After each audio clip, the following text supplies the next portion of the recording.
Advanced driver assistance systems, such as lane keep assist and future driverless vehicles, rely on cameras to see the environment. This is a problem when it rains. Unlike humans, computers struggle to differentiate rain on the windshield from objects in the environment.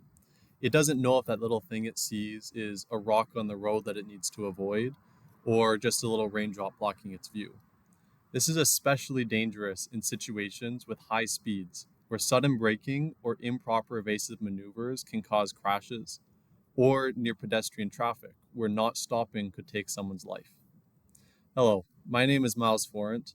I'm a mechatronics engineering student here at Ontario Tech University. Automotive accidents are a leading cause of death, and I'm proud to be supporting a future with safer roads through my research with the Aerodynamics and Energy Research and Observations Laboratory. So cameras are bad at detecting adherent water drops. What if we could use a special sensor to detect water drops instead and feed this information into the computer vision system? The car would know which shapes in its vision are obstacles to avoid and which ones it can ignore to not make unnecessary, unsafe maneuvers. This is the goal of my research, to develop a novel way to quantify surface adherent water.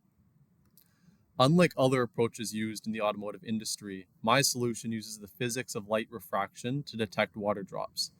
This is the same effect that causes camera vision to degrade, making its measurements correlate directly with dangerous sensor degradation. Other state-of-the-art methods either use other properties of water, such as electric conductivity, or artificially change water properties by adding fluorescent dye. While these other methods work great in certain applications, measuring something other than optical distortion causes them to have severe limitations when it comes to quantifying surface soiling or predicting camera degradation. In this context, using these other methods is like trying to measure a person's height using a weight scale. There is some correlation, but large margins of error.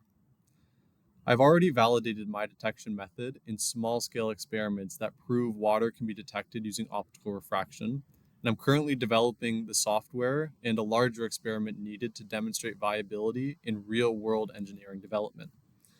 It is my hope that this work will pave the way for safer driving assistance features that can stay on in the rain, and eventually to fully autonomous vehicles that have the potential to eliminate the vast majority of vehicle accidents.